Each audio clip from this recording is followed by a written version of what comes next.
Coach. Yeah, credit to Alcorn. I thought they came out with some great, pace and urgency early, and they made a lot of shots in that first half. They made a ton of mid-range jumpers, banking them, hit some deep threes, and that's what they do, and that's why, they've been really good in their league the last 2 years, and they got guys that are used to winning. So credit to them. I thought our guys, for whatever reason, we're not playing. We're playing on our heels. We're playing a little tentative. And I got to get these guys to play with a little more joy.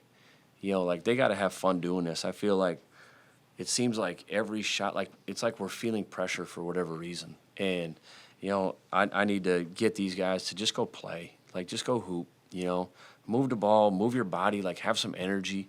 Because I feel like we're stagnant right now, and I don't see our guys smiling, having fun.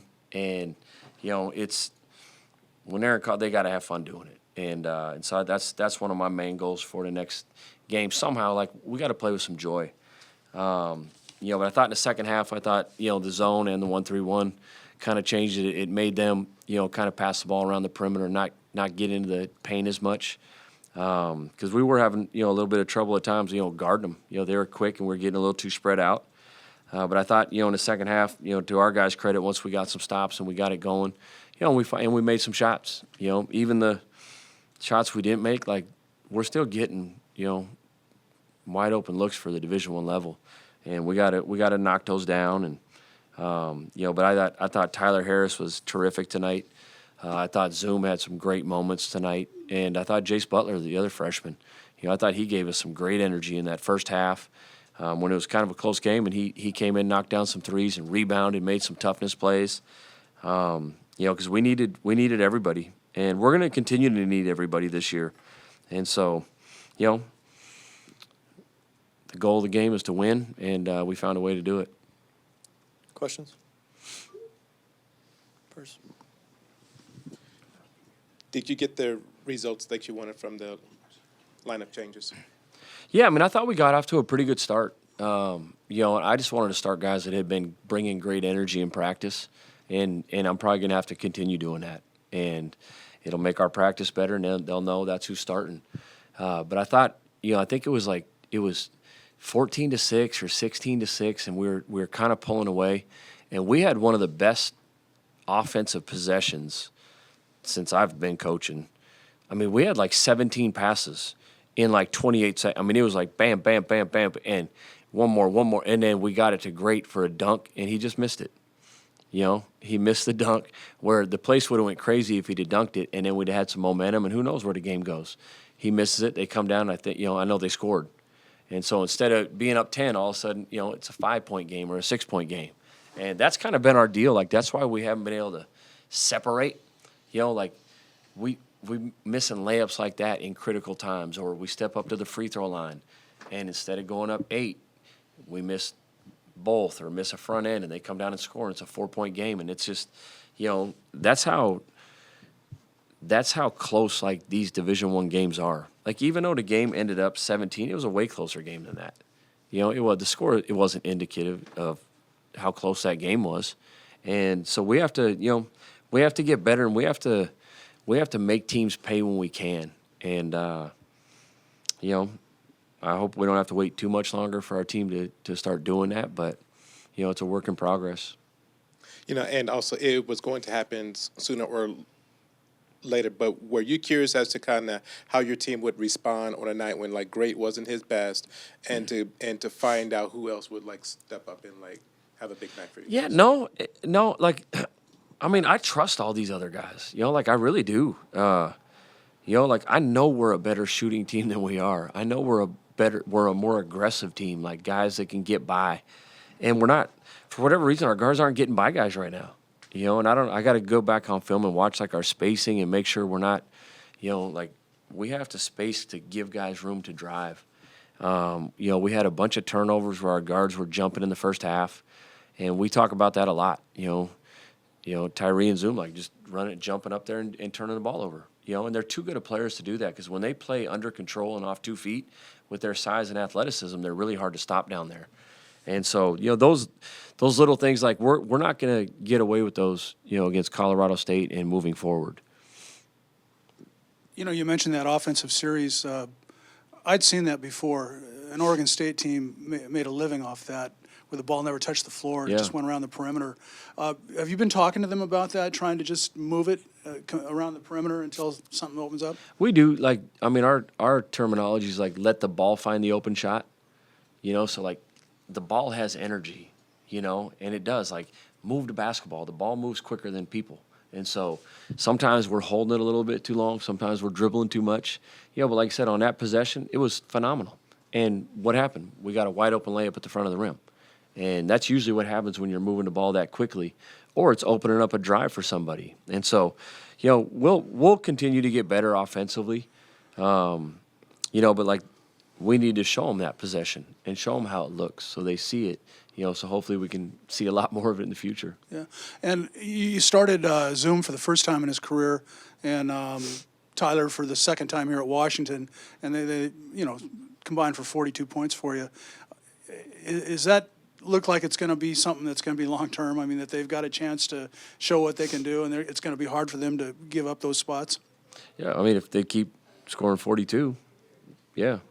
But like I said, this was just one night, And like I said, I started guys that had been performing well in practice and in games. Like I said, I thought Louis Courtright, I thought his energy the last week has been probably the best on the team. And that's why he started, where he wasn't playing a lot. And, Makai had some good minutes early, not tonight, but like against Nevada, and Tyree was great against Nevada, but it's going to be a game-by-game situation because it's going to get hard, I mean, Colorado State's not going to let Tyler and Zoom go for 42, like others guys, they have to step up. And, but I want those guys to continue playing at that high level. But our starting lineup could change every single game. You mentioned some guys playing like they were under pressure, back on their heels a little bit. And one of the guys that, to me, seems like he's not there yet is DJ Davis, because I think he's a lot better shooter than what we've seen so far. What do you need to do to get DJ Davis going? Yeah, I mean, the one thing I've always approached shooters is leave them alone. You don't want to get in their head. It's like eventually he's going to break out. And, yeah, he's struggling right now, but he's too good of a player and too good of a shooter to play the way he is. And he's been in the gym this week getting in the extra work. And I always tell him, like, the extra work, you'll get rewarded at some point. If you keep working, like, it's coming, And even after, like, last game, like, I'm not worried about DJ. I'm really not. And I told him in the locker room in front of the team, like, if we have to win a game and shoot a three, there's nobody in the entire country I want shooting other than you. Because I trust him that much, and I know I've seen him do it. And, it's just a matter of time with him. Great with a couple of early fouls, which means he had to go out, but he only had 4 shots tonight. What were they doing to Great? I mean, kind of like a lot of teams, they're just putting 5 guys in the paint, and teams are going to do that until we start making shots. I thought he had some good assists. I know he had 1 turnover, but I thought he got the ball out of those double teams pretty well for the most part. But we need to make teams pay when they do that. When they come double him, or when they're shrinking the paint that much, like, we got to make shots, because otherwise teams are just gonna sit in his lap all game and just make it hard on him. When you have Jace and Zoom on the floor together, they seem to have some chemistry already, and they're only freshmen. Yeah. Talk to me a little bit about those guys playing together on the floor at the same time. It is like, I mean, I love it because they're just, I said earlier on the radio, whenever I come into the arena and I hear the ball bouncing, I know who's in there. And it's always the same 2 guys. It's always the same 2. It's Zoom and Jace. It doesn't matter if it's 7:30 a.m., 6 a.m., like, they are always the first guys in the gym. And that's why they're going to be really, really good players. Like, they want to be good. Like, they're gym rats. And it's no coincidence, like, why, like, they play with some joy. Like, I want our other guys to play like freshmen. Like, those 2 just let it rip, man. They're like, hey, give me the ball, let's go. They don't even care if they turn it over. They're just running around, But that's how I want everybody to play. And, like I said, I'm proud of those guys because they've made great strides defensively, since the summer, like huge strides from where they were. And they'll continue to get better, but, some days you need great game reps to get that stuff too. And like I told Zoom, I don't care if you turn it over as long as you don't jump in the air and turn it over, because that's one thing we talk with him a lot about. But I want him to be aggressive, because when he's aggressive, he puts a lot of force and a lot of pressure on the defense. And so does Jace. You guys held Alcorn State to only 12 free throw attempts. Was that more a product of switching to zone, or was that something you focused on in practice, or like a combination of No, I thought we did a pretty good job keeping them in front. Like I said, in the first half, they made a ton of jump shots. Even like hard contested jump shots, which we'll live with.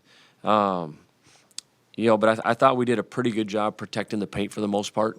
A couple times in the second half, I thought they got to the rim too easily in transition. But for the most part, we made them score over us. And when teams make a shot, you just kind of tip your hat to them. But it's hard to make shots over people for 40 minutes and win. Hey, for like people who haven't seen Tyler play, just how would you describe his game? What things does he do well? He just seems to be really smooth, really easy, and you look up and he's got 27 points. Yeah, he's one of those sometimes, like during the game, it's like you almost get mad because you don't think he's playing hard enough, but he's too smooth. He kind of looks effortless when he's out there, and he's long and gangly. And then when you kind of watch it, you're like, oh, he actually was flying around and playing pretty hard, But he's a dynamic scorer. He's got a knack to put the ball in the basket. Especially when he's shooting a three like that. And I'm really glad he broke out, because I think he's a terrific shooter. But then it opens up his mid-range game, where I think he's elite at that. When he drives and throws up that floater, it's like he's above everybody. And it's one of those shots where I'm surprised anytime he misses it. But, the sky's the limit for him, too, because he's going to just get bigger and stronger. But even to have 8 rebounds was huge. I thought he did a great job. And if we're going to play small, he's going to have to get 8, 9 rebounds. Any last questions for Coach? You got a new signee. He signed, so I think you can talk Yeah. about him. What can you tell us about the new big? Yeah, Marty, he's a 6'11", electric athlete. He can shoot the three. He can handle the ball. Like, his JUCO team runs ball screens for him, at 6'11". I think, we need his length and athleticism, in a big-time way. Especially, he started at Maryland a couple games last year. So he's in JUCO this year, but he'll come here with 2 years. But he brings a dynamic athleticism and size and length, which we need. We'll look like a totally different team next year. Thank you, Coach. You bet. Thank you. Thanks, Coach.